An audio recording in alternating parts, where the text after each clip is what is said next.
Shalom sahabat Alkitab, marilah kita memulai hari ini dengan perenungan akan firman Tuhan. Bacaan Alkitab kita hari ini diambil dari Mazmur pasal 10 ayat 12 sampai 18 dan dilanjutkan dengan pasalnya yang ke-11 ayat 1 sampai 7. Bangkitlah Tuhan, ya Allah, ulurkanlah tanganmu. Janganlah lupakan orang-orang yang tertindas. Mengapa orang fasik menista Allah dan berkata dalam hatinya, Engkau tidak akan menuntut? Engkau sendiri melihat kesusahan dan derita. Engkau memperhatikannya dan mengambilnya ke dalam tanganmu sendiri. Kepadamulah orang malang menyerahkan diri. Engkaulah penolong anak yatim. Patahkanlah lengan orang fasik dan orang jahat. Tuntutlah sampai kefasikannya tidak kau temukan lagi. Tuhan adalah Raja untuk seterusnya dan selama-lamanya. Bangsa-bangsa lenyap dari tanahnya. Keinginan orang-orang yang tertindas telah kau dengarkan ya Tuhan. Engkau menguatkan hati mereka, engkau mengarahkan telingamu untuk memberi keadilan kepada anak yatim dan orang yang terinjak-injak. Supaya tidak ada seorang pun di bumi yang berani menakut-nakuti. Untuk pemimpin biduan dari Daud. Pada Tuhan aku berlindung. Bagaimana kamu berani berkata kepadaku, terbanglah ke gunung seperti burung. Sebab, lihat, orang fasik melentur busurnya. Mereka memasang anak panahnya pada tali busur untuk memanah orang yang tulus hati di tempat gelap.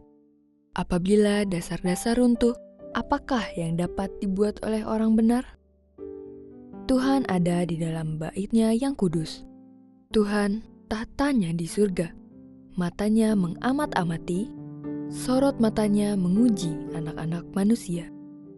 Tuhan menguji orang benar dan orang fasik, dan Ia membenci orang yang mencintai kekerasan. Ia menghujani orang-orang fasik dengan arang berapi dan belerang.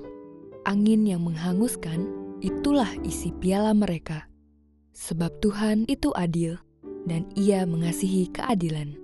Orang yang tulus akan memandang wajah-Nya. Sahabat Alkitab, beberapa bulan terakhir, masyarakat Indonesia disuguhkan dengan berbagai berita yang mengguncang keadilan sosial. Pemberhentian kerja sepihak tanpa solusi manusiawi, kriminalisasi terhadap mereka yang membela hak rakyat kecil, dan skandal korupsi yang mencederai rasa keadilan. Situasi ini menimbulkan pertanyaan dan respon sinis di kalangan masyarakat. Mengapa orang jahat tampaknya terus berjaya, sementara mereka yang tulus dan benar justru dilemahkan oleh sistem? Pertanyaan dan kegelisahan ini bukan hal baru. Pemazmur juga pernah mengalaminya. Dalam Mazmur pasal 10, ia melukiskan betapa orang-orang jahat menindas yang lemah dan bersikap seolah-olah Tuhan tidak akan bertindak.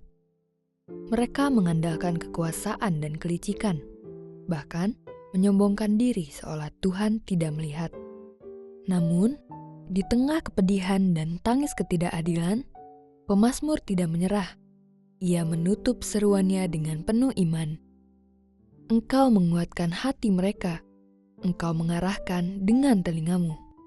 Lalu, dalam Mazmur pasal 11, muncul suara iman yang berani. Pada Tuhan aku berlindung. Bagaimana kamu berani berkata kepadaku, terbanglah ke gunung seperti burung. Ungkapan ini menegaskan bahwa pemazmur menolak untuk menyerah kepada ketakutan. Ia tahu bahwa Tuhan masih duduk di tahtanya. Dia tidak diam, Dia melihat, Dia peduli, Dia adil. Sahabat Alkitab, ketika keadilan tampak jauh dan ketakutan membayangi, kita dihadapkan pada pilihan, lari atau berdiri dalam iman. Dunia boleh runtuh, fondasi sosial boleh goyah, tapi Tuhan tidak pernah meninggalkan tahtanya. Seperti Daud, marilah kita menolak nasihat yang didorong oleh ketakutan. Sebaliknya, kita memilih percaya bahwa Tuhan melihat umat-Nya dan akan menyatakan keadilan-Nya tepat pada waktunya. Mari kita berdoa. Tuhan Yesus yang baik, di tengah ketidakadilan dan kekacauan dunia, kami memilih berlindung padamu. Engkaulah tempat aman kami, dan kepadamulah iman kami bersandar. Teguhkan hati kami untuk tidak menyerah pada ketakutan, dan mampukan kami menjadi saksi atas keadilan dan kasih-Mu. Dalam nama Tuhan Yesus kami berdoa. Amin.